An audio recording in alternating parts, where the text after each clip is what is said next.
I don't think इस दुनिया में कोई भी ऐसा आदमी जो कि चाहता है कि मेरे कोई भी दोस्त ना हो, मेरे कोई भी लड़की पसंद ना करती हो, कोई भी मुझे मिस ना करता हो, मैं हमेशा कमरे में ही पड़ा रहूं। एंड इवन इफ तुम दुनिया के सबसे बड़े इंट्रोवर्ट आदमी हो, यार स्टिल तुम्हारी बॉडी के अंदर एक ना एक ऐसा पार्ट होगा जो कि ह्यूमन कनेक्शन की मांग करता होगा। क्योंकि तुम मानो या ना मानो, पर ह्यूमंस का एवोल्यूशन ही ट्राइब में रहने के लिए हुआ है। इसीलिए ये अकेले रहने वाला जो कंसेप्ट है, ये बहुत ही रीसेंट फिनोमिना है एंड ये पॉसिबल भी सिर्फ इसी एरा में हो पाता है। मैं बचपन से लेकर 16-17 साल की उम्र तक एक बहुत बड़ा इंट्रोवर्ट था। इनफैक्ट आज भी मैं एक बहुत बड़ा इंट्रोवर्ट हूँ। अगर मेरे को अपॉर्चुनिटी मिलती है या नीड है कि मुझे कहीं पर घुसना है, स्टेज पर कुछ परफॉर्म करना है, एक्सट्रोवर्टेड पार्ट ऑफ लाइफ को एक्सपीरियंस करना है, तो मैं बेझिझक होकर कर पाता हूँ। अब वो इंट्रोवर्ट से इस एक्सट्रोवर्ट बनने तक की जो जर्नी है, जो सफर है, वो बहुत मुश्किल था, अप एंड डाउन से भरा था। I had no guide, no teacher. तुम लोगों को तो मेरे टाइप के चैनल और भी कई सारे मिल जाएंगे जो कि बता रहे हैं, पर मेरे समय पे ऐसा कुछ भी नहीं था। इसीलिए मैंने इंट्रोवर्ट से एक्सट्रोवर्ट बनने के लिए कई सारे मेथड्स खुद ही डेवलप कर लिए।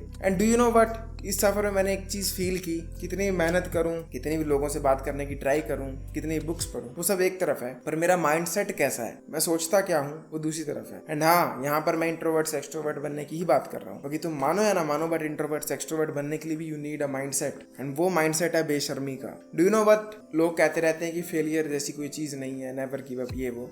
रैशनली देखा जाए तो फेलियर जैसी चीज होती है। बिजनेस में तुम्हारा लॉस हो सकता है, करियर में तुम्हारा लॉस हो सकता है, कोई इन्वेंशन कर रहे थे वो फेल हो सकता है। लाइक फेलियर एग्जिस्ट करता है, ये कोल्ड हार्ड ट्रूथ है। पर एक जगह ऐसी है जहां पर फेलियर नाम की चीज जेन्युइनली एग्जिस्ट नहीं करती है, वो तुम्हारी सोशल स्किल में, सोशल मूवमेंट में, या इंट्रोवर्ट से एक्सट्रोवर्ट बनने के सफर में। होता क्या है ना, इस सफर में जहां पर तुम अपने सोशल स्किल्स को इंप्रूव कर रहे हो, अपनी फ्रेंडशिप्स को इंप्रूव कर रहे हो, अपनी आउटगोइंग नेचर को इंप्रूव कर रहे हो, ये कमरे में सड़े हुए आदमी से एक बाहर खिला हुआ फूल बनने की कोशिश कर रहे हो, no such thing as failure. आपको हर चीज कुछ ना कुछ सिखाती है। मैं अगर अपने क्रिंजीएस्ट मोमेंट भी याद करूँ ना, लाइक अपनी शिटीएस्ट चैट किसी लड़की के साथ की हो जहाँ पर बिल्कुल क्लाउन नजर आ रहा हूँ, या ऐसी कोई बिल्कुल ही सिंप वाली हरकत जहाँ पर लड़की को ऑलमोस्ट तलवे चाट दे रहा हूँ, इवन उन मोमेंट्स में भी मैंने कुछ ना कुछ सीखा। एंड उन चीज़ों ने कल्मिनेट होकर ही, इकट्ठा होकर ही मेरे को आज इस लेवल पर पहुँचाया कि मैं 40,000 के यूट्यूब चैनल में लोगों से बात कर रहा हूँ। डू यू नो, जब मेरा कॉलेज शुरुआत में शुरू हुआ था, उस टाइम पर मेरे को बहुत ज़्यादा कीड़ा था अपने आप को इम्प्रूव करने का। तो 2 साल पहले जब मैं कॉलेज में फर्स्ट टाइम गया, तो मैंने एक प्लान बनाया था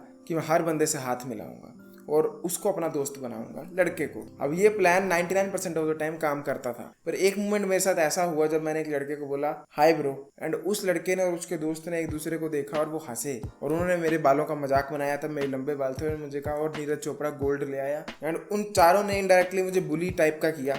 उस टाइम मेरे फ्रेंड नहीं थे कॉलेज में। मैं वहां से मुड़कर वापस चला गया। मेरे को बहुत यहाँ पर एक अजीब सी फीलिंग हो रही थी, जैसे तुम्हें रोलर कोस्टर राइड में होती है ना। मुझे कुछ बुरा लग रहा था ना उदास हो रहा था, पर एक यहाँ पे गड्ढा जैसा पड़ रहा था। ऐसे लग रहा था शिट शिट शिट, अब मेरी बेइज्जती हो गई है, लोग किसी और को बताएंगे, अब क्या होगा क्या होगा क्या होगा। वैसे देखा जाए तो ये फेलियर है। मैं दोस्ती करने गया था, उन्होंने दोस्ती नहीं की, पर ये फेलियर नहीं है। क्योंकि वो जो 10 दिन मैंने अजीब सी सेंसेशन यहाँ पे सही, वो 10 दिन जो मुझे डर लग रहा था कि मेरे बारे में कुछ कह देंगे, जब मैंने उसे फील किया 10 दिन के लिए, तो बस हो गया, मेरी बॉडी को इफेक्ट पड़ना बंद हो गया। जिस तरह एक शराबी को थोड़े टाइम बाद एक पैक से फर्क पड़ना बंद हो जाता है, सेम वे मेरी बॉडी को उस बेइज्जती से, उस टाइप की बेइज्जती से फर्क पड़ना बंद हो गया। What ended up happening after 10 days was कि मेरे को ये वाला डर भी खत्म हो गया कि कोई मेरा मजाक ना बना दे अगर मैं अप्रोच कर रहा हूँ। डू यू नो, ह्यूमन का one of the biggest fear है फेयर ऑफ अननोन, कि क्या होगा पता ही नहीं है। इसीलिए सोशल स्किल जैसी चीज़ को जब इम्प्रूव कर रहे हो, अपनी पर्सनैलिटी टाइप को इम्प्रूव कर रहे हो, वहाँ पर अपने इमेजिनेशन वाले पार्ट को बंद कर ही दो। मान लो तुम्हें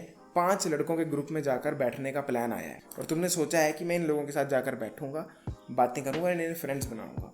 अगर तो तुम बात करने चले गए, बैठ गए, तो जो होगा देखा जाएगा। पर लेट अस जस्ट से तुम वहां पर खड़े होकर सोचने लग पड़ते हो कि क्या होगा। तो जब तुम्हारा दिमाग इमेजिनेशन करेगा, और क्योंकि तुम इंट्रोवर्ट हो और एक्सट्रोवर्ट बनने की कोशिश कर रहे हो और एक फियर ऑफ अननोन आ गया बीच में, उसी वक्त तुम्हारे एल लग जाएंगे। क्योंकि तुम्हारा दिमाग तुम्हें इतना डरा देगा कि अगर तुम उसके चले भी जाते हो तो तुम्हारी बॉडी शेक कर रही होगी, तुम्हारी आंखों का लेंस बड़ा हो चुका होगा, तुम्हारी शक्ल से ही वो डर नजर आ रहा होगा, तुम्हारा मे भी फेस रेड पड़ गया होगा, तुम्हारे हाथ शिवर कर रहे होंगे। तो होगा क्या कि जो तुम्हारा दिमाग इमेजिन कर रहा था वही एक्चुअल में हो जाएगा। इसीलिए सोशल स्किल्स के मामले में आपको बेशर्मी का माइंडसेट रखना है। बेशर्मी का माइंडसेट मतलब ये है कि आई डोंट केयर, तुमने मेरी जितनी बेइज्जती करनी कर दो। क्योंकि ये बेशर्मी भी ना, और ये फेलियर्स भी ना, और ये थू थू हो जाना, लोगों के द्वारा मजाक बन जाना, ये सब कुछ तुम्हारी ही मदद करता है। एंड ये पैटर्न मेरी पूरी लाइफ में जो भी अभी तक जी है ये कॉन्टिन्यूस रहा है। सोशल स्किल के मामले में, एक्सपोजर के मामले में, ऑरेटरी स्किल्स के मामले में कुछ ही फेलियर एक्सपीरियंस किया हो, that ends up helping me.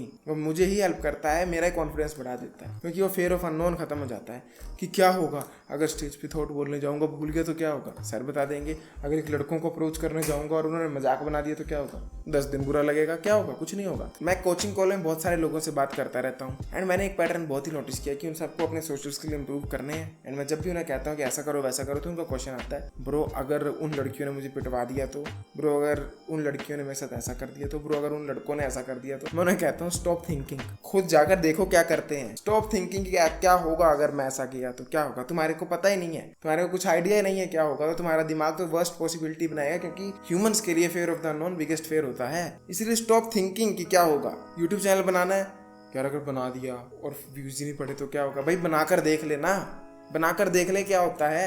Bro YouTube channel बनाना है, अगर मम्मी पापा को बता दिया तो क्या होगा, तो भाई या तो बता मत या बता दे और देख ले क्या होता है। ये फालतू की एनर्जी, फालतू का टाइम मत वेस्ट किया करो सोचने में कि क्या होगा। इसीलिए स्टॉप थिंकिंग, अपने दिमाग को बोलो चुप हो जा, जो होता होने दे, बेशरम बन जाओ और इस चीज़ को दिमाग से हटा दो कि क्या होगा। तुम इंसान हो, तुम्हारे पास टांगे हैं, हाथ हैं, वो कोई बैटलफील्ड है नहीं कि गोली बजी तो ख़त्म ही, मौत ही है। वो एक नॉर्मल सी इंटरेक्शन है, वो एक नॉर्मल सा यूट्यूब चैनल है, वो एक नॉर्मल सी ये है वो है जो भी है। तो जो होगा देखा जाएगा, मरना तो है नहीं। सो स्टॉप वरिंग कि क्या होगा, क्योंकि जो भी होगा तुम्हारे फायदा होगा।